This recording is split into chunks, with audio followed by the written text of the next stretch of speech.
नमस्कार मंडळी, आज आपण बनवतोय अतिशय चमचमीत मसाला वांगं, ते देखील वाफेवरचं, जे चवीला खूप जास्त भारी लागतं. आणि महत्त्वाचं म्हणजे कुठे प्रवासात जर तुम्ही जाणार असाल ना, तर ही भाजी 2 दिवस टिकते. यामध्ये आपण अजिबात पाण्याचा वापर केलेला नाही.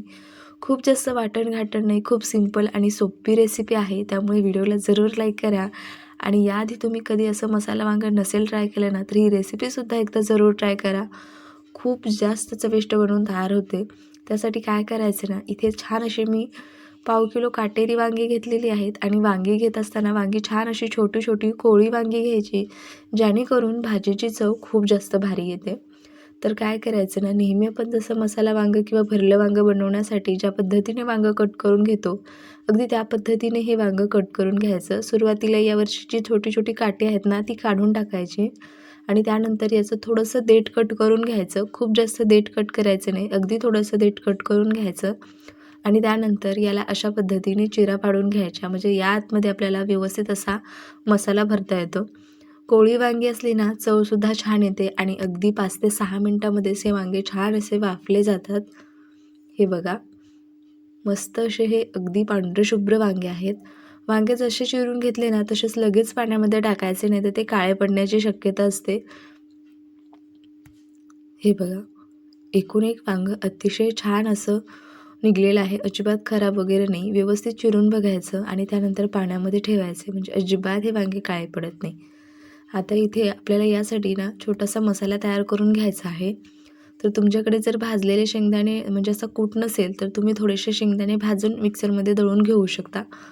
पण सकाळच्या घाई गडबडीमध्ये हे सगळं शक्य होत नाही, त्यामुळे मी एकखट्टीच शेंगदाण्याचा कूट करून ठेवत असते.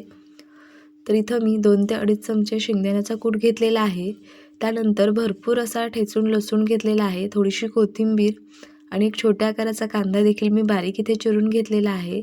1.5 चमचा इथं लाल तिखट घेतलेला आहे. तिखट तुम्ही तुमच्या आवडीनुसार कमी जास्त करू शकता.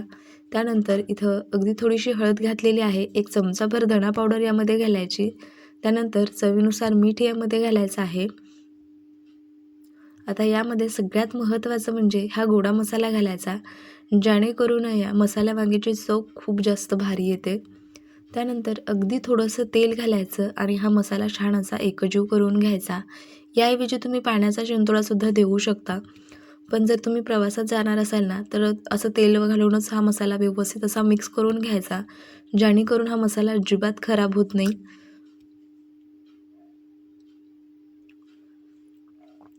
हे बघा, मस्त असं हे मिक्स करून घ्यायचं.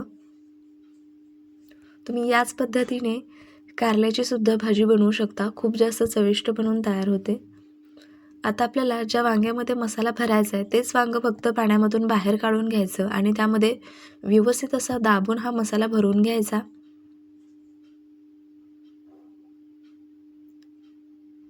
हे बघा, सगळी वांगी जर काढून ठेवली ना, तर ते लगेच काळे पडतात. छान असा दाबून यामध्ये मसाला भरायचा. अतिशय सोपी ही रेसिपी आहे. जेवढी सोपी आहे ना मंडळी, खायला तेवढीच टेस्टी लागते. इथे सगळ्या वांग्यांमध्ये याच पद्धतीने मी मसाला भरून घेणार आहे. बघा,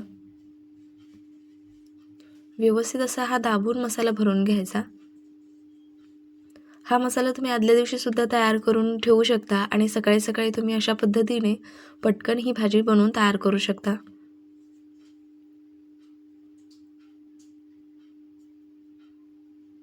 हे बघा, इथं मी सगळी वांगी भरून घेतलेली आहेत.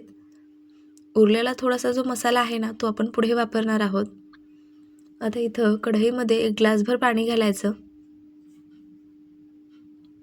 यामध्ये एक चाळणी ठेवलेली आहे आणि यावरती ही वांगी सगळी ठेवून घ्यायचे. हे बघा,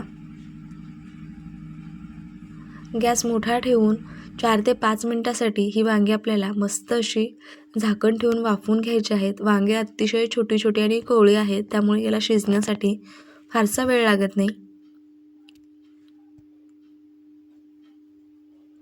हे बघा, मस्त अशी ही वाफेवरची वांगी तयार झालेली आहेत.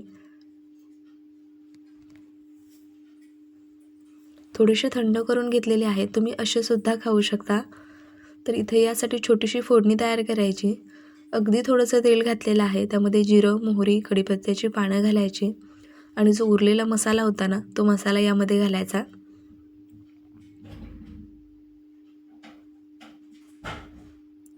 हे बघा, आता हा मसाला छान असा परतून घ्यायचा. खूप मस्त याचा घमघमाट सुटलेला आहे. पाहिलं ना मंडळी, किती सोपी ही रेसिपी आहे. जरूर ट्राय करा. आता ही सगळी वांगी यामध्ये घालायची.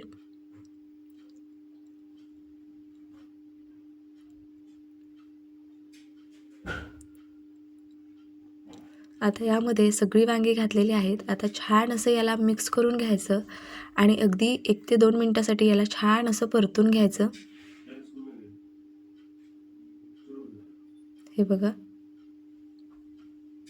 आता यावरती झाकण वगैरे ठेवण्याची गरज नाही. याला छान असं परतून घ्यायचं आणि यावरती भरपूर अशी कोथिंबीर घालायची आणि तयार झालेली आहे मस्त असे आपले वाफेवरचे मसाला वांगे.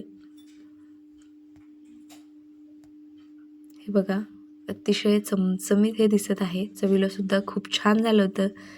तुम्ही आजची ही रेसिपी ट्राय करा. तुम्हाला कशी वाटली ना, ते सुद्धा कमेंट करून सांगा. मी भेटते पुन्हा अशाच एखाद्या छानशा रेसिपीसोबत. तोपर्यंत बाय बाय.